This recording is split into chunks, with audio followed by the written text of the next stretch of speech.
You should never go on a roller coaster that goes upside down a lot after eating a whole bunch of pudding. See, what had happened was, it was like the summer right before ninth grade. We was on a school trip to Washington, D.C.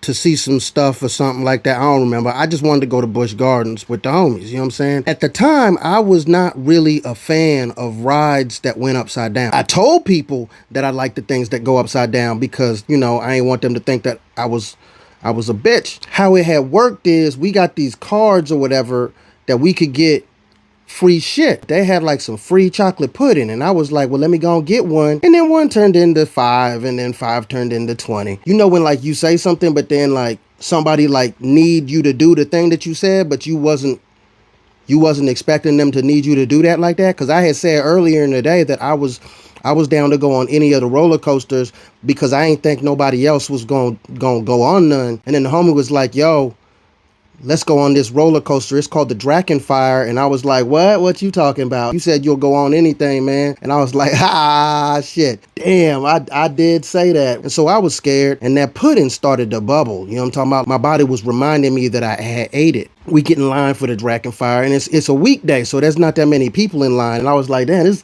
this line going fast, huh? So we get to the front, and I'm trying to act like it ain't shit. And in my heart, I'm just wishing that one of those bullies from back in the day had to finish the job, because I didn't want to be where I was at. I was doing good acting. My booty cheeks was not doing good acting. They was acting up. I'm sorry for that, y'all. But anyway, so we get on the ride, and this son of a bitch right here, woo, it was like twists and turn, like it was trial by fire. Like I had never been in a ride that went upside down, except that one at the fair where it just go in a circle, where it like do like this and then it go in a circle. That's the only one I'd ever been on, and I ain't even like that. And this ride had like corkscrews and twists and flips and stuff like that. I got off that ride after that first time, and I was like, that was the most fun I ever had in my entire life. I was addicted immediately. I went on every other ride at the damn park. There was a yellow one that was dope. I don't remember what it was called. And there was a red one, and it was dope, and it had these swinging things, and it was so much fun. At the end of the day, man, I was telling everybody about this, and then that pudding that I had been eating earlier in the day,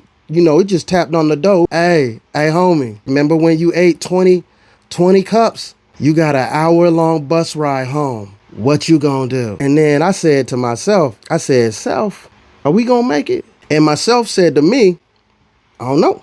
I might have had forgot to say this, but like we weren't the only school staying at the hotel. So the bus was taking all of the schools back to the hotel, and there was this other girl, and she had been talking to me, and my talk game was working, which was a surprise to me, because I don't really got no talk game. It's mostly just random facts about Teenage Mutant Ninja Turtles. Problem is that on the way back, we were talking about our day, but I was trying to hold it. You know when it's coming, and it's so much that you can't talk to nobody? All your pressure and muscles. Now, I couldn't even use the bathroom on the bus because of 2 reasons. Number one, it wasn't going to be able to handle that. I know bus bathrooms, and it was not prepared. And then number 2 is the girl I was talking to was sitting in the seat in the back of the bus talking to me. I wasn't talking no more because I had to concentrate. You ever hold it so long you start to go lightheaded? And my friends, by the way, I gotta give a shout out to the homies because they did nothing to help and laugh the entire fucking time. I hate them, and they can all go to hell. Bryce, Ming,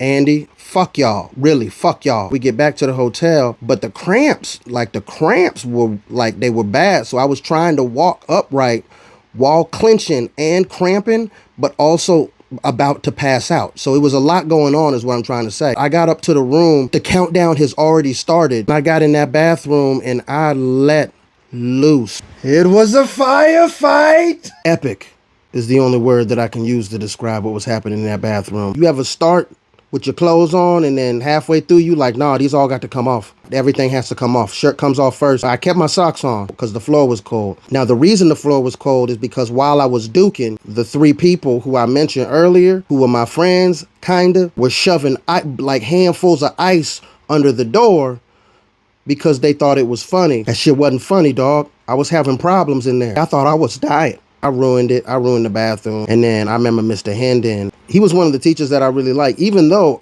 this was, I think, only 2 to 3 weeks after I kicked him in the chest at the end of school that year because I was in a fight. Yeah, he came in the room and he said, y'all need to crack a window. You can smell it in the hallway with the door closed in the hallway. So I don't even know. I don't know what y'all did, but it's dead. Whatever you did, you killed it, okay? So just don't eat pudding and then go on roller coasters, I guess is the, takeaway from this. September 12th, Tacoma, Washington. Get your tickets so I can add more dates. Or just admit you hate albinos, you know what I'm saying? With your raggedy ass.